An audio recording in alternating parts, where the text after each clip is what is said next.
Am I the a-hole for telling my daughter that unless she extends a personal invitation and accepts my live-in partner as family, that I will not attend her wedding? We are 10 years past the initial hurt, where I had an affair which led to divorce. My ex-husband has never moved on, never really dated, and very frankly, never gotten over the end of the marriage. I was wrong then, but for the right reasons, if that makes any sense. Neither of us were happy and our kids were suffering for it. My daughter is 27 now, and while she's done her best to get along with my live-in, neither of the kids see him or his kids as family. She's getting married in December, and her dad has said that it would be too much for him for my live-in to be at the wedding.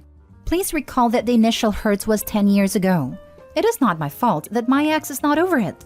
My daughter has said that my live-in is not invited to her wedding, and while her dad has not given her an ultimatum, she wants him to be comfortable.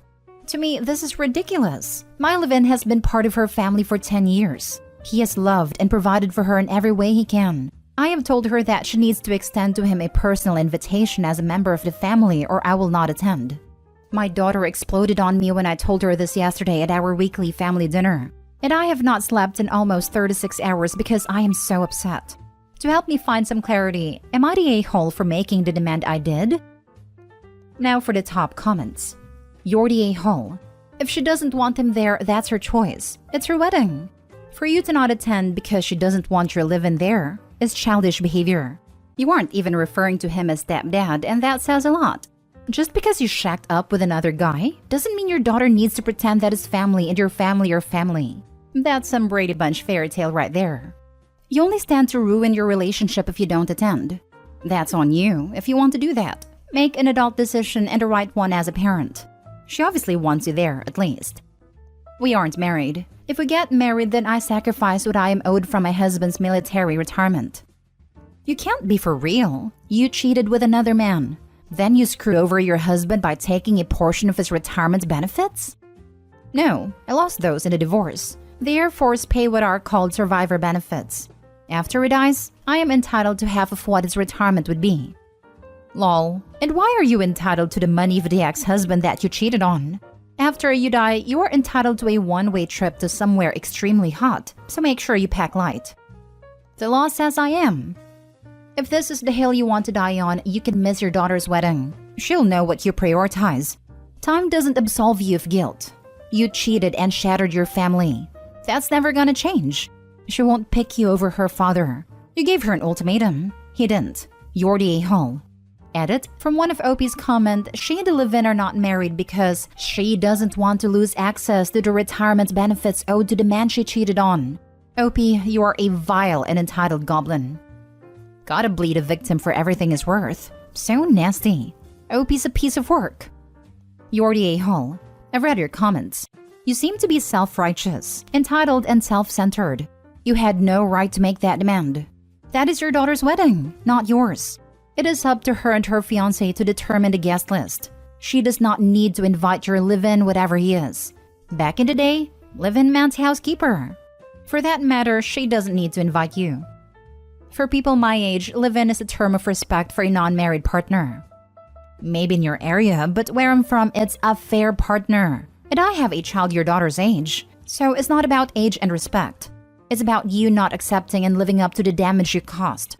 And now you think your ex, who you are still using, should be perfectly fine seeing you and your affair partner at his daughter's wedding? Seriously? You haven't even let your ex off the hook by getting married. Of course he can't get over it. You still have claws in him. You act very entitled. Time does not erase your actions. And until you completely let go of your ex, no time has passed for him. Your affair partner does not deserve any respect in this situation. Neither do you. You're the a-hole. Next story. Am I the a-hole for chucking my sister and her now fiancé out of my wedding reception? Me, 25 female, and my husband, 27 male, got married 3 years ago. A little backstory. I'm the youngest of 3. My older sister married 27 female and older brother 30 male. 3 years ago, in 2019, me and my husband got married. We got married in our local church and booked a luxury reception for after. We were both super excited about it as it was often fully booked and we got one of the last slots available. It all started at one of our family dinners. Mary's boyfriend John pulled me aside and asked if he could propose to Mary at my wedding reception. From the off, I knew I didn't want anyone to take the spotlight from me and my husband, so I denied his request. John was disappointed but understood and didn't bring it up again. I, later that day, spoke to my husband and he agreed with me on not wanting him to propose. Skip to a week before the big day. I went to Mary's house to talk to her about the wedding prep. Looking back, John seemed very interested in our conversation.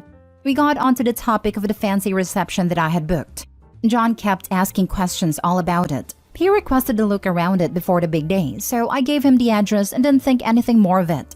He went the next day and after texted me, which he never does. It's perfect for the big moments. This struck me as odd, but I brushed it off and assumed he meant the speeches, first dance, etc. I had more important things to worry about, so I didn't think twice about it. Finally, the big day came. The ceremony was perfect and everyone was buzzing for the beautiful evening to come. We arrived at the reception and it was decked out. Fairy lights lined the roof and big curtains draped over the windows. The atmosphere was exactly what I had hoped for. We got straight to the traditional speeches, cake cutting, first dance. The night was going amazingly. Me and my husband then snuck out for a golden hour photo shoot on the gorgeous balcony. When we got back to the main party, I noticed a commotion. People gathered around the dance floor as Mary and John were dancing. Then the music cut out, and John reached into his pocket, took out a small box and got down on one knee. I burst through the crowd, grabbed the ring box and marched to the door, followed by my husband, John and Mary. I stood at the door and announced to John, "You asked me if you could do this, and I said no. No one ruins our day," as I grabbed my husband's waist and pulled him close. I opened the door and said, "If you can't follow one simple request, then you can't stay here. Leave." I held out the box as he grabbed and stormed out. Mary followed behind. My mother called me an a-hole for kicking them out over something so small, whereas my older brother totally understood why I did it along with my husband. So am I the a-hole? Not the a-hole. A wedding is for the bride and groom, not someone staged to propose. It's highly inappropriate and immature. I'm glad you and your husband stood your ground. I'm glad your brother has your back. I've seen it tastefully done once, and the bride was in it from the beginning. During the bouquet toss, the bride turned around and gave hers to her sister as the significant other knelt behind her. It's ridiculous that the mom can't conceive why Opie's upset. See, if it's something the bride and groom are okay with, then that's something completely different and can be added memory to their special day. But yeah, the fact the mother can't see how it's a prick move is weird. Not the a-hole. It was your day and your sister's fiancé was disrespectfully ignoring the fact that you didn't consent to his proposal on your day. I know hindsight's 20/20, but you should have warned your sister about his planned proposal and shadiness about your venue so he doesn't try to pull a stunt. Just curious, was your sister mortified by her boyfriend's actions, as I would be, or was she mad at you for ruining her engagement experience? She's angry at me for ruining her day, even though it was literally my wedding. But I announced my pregnancy at her wedding for payback. I like your pettiness. You know, we need the story now.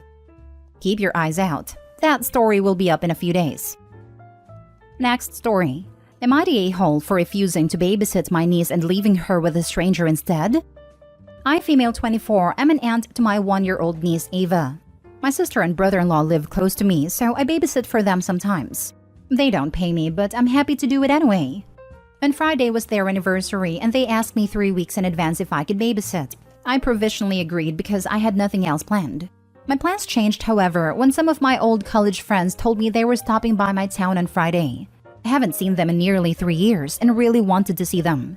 I gave my sister 5 days notice that I could no longer babysit on Friday and that she should make other arrangements. She didn't respond to the text, but she read it, so I assumed it was okay. On Friday, however, sister stopped by my house with Ava. I was confused and asked why she was here, and she told me she was leaving Ava with me as originally planned. I said again I was busy, and she replied that family's more important than my silly college friends, and I should step up to my responsibility as an aunt. Before I could protest, she bolted back to the car where brother-in-law was and they drove off, leaving Ava with me. I tried to call her after she left, but she had her phone off and none of my calls went through. I didn't know what to do. I couldn't leave Ava alone, but I also didn't want to cancel my plans. There are no other family members who live near me.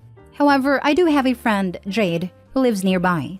She is good with kids and does babysitting as a side hustle. I called her and explained the situation, even offering to pay her to look after Ava, but she was understanding and said she'd do it for free.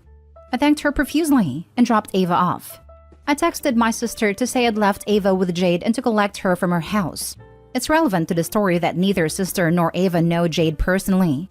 My sister didn't respond immediately, but after about 2 hours, she started spamming my phone. I turned my phone off as I was already out by that point anyway. They picked up Ava later that evening and she was perfectly happy. However, my sister and brother-in-law are furious at me for dumping Ava with a stranger, even though they know Jade is a trusted friend of mine. They accused me of endangering my own niece. Many other family members have sided with them and I've been getting angry texts all weekend. I really don't know what to think. I felt like I acted as best as I could given the circumstances. Am I the a-hole? Now for the top comments.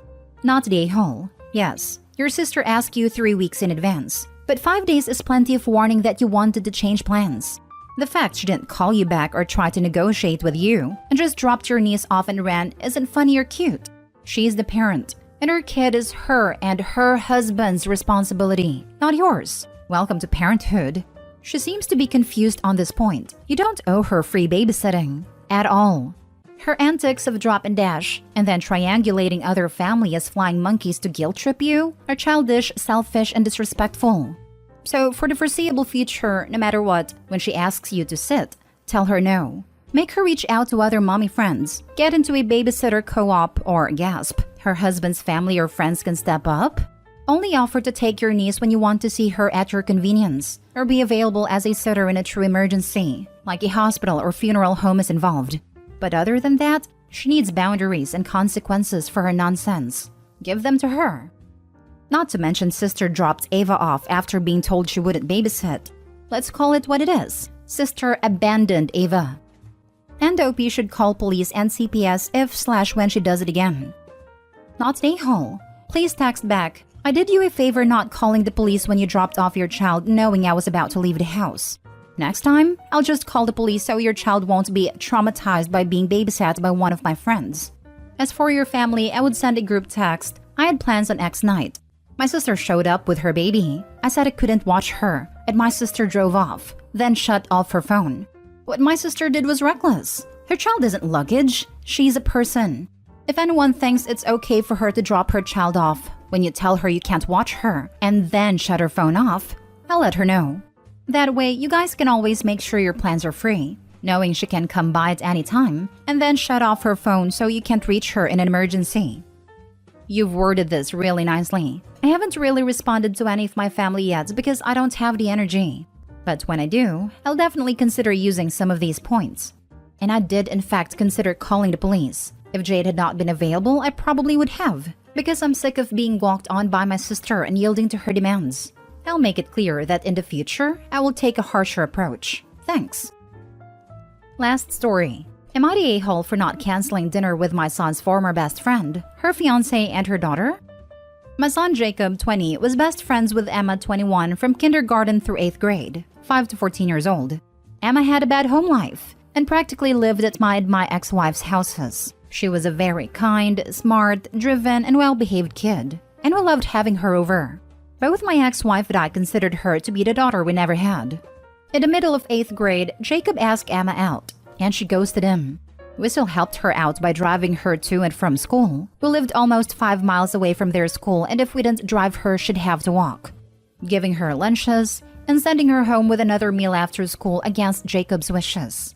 Emma was removed from her parents' custody in the summer between 8th and 9th grade, and we haven't seen or heard from her since.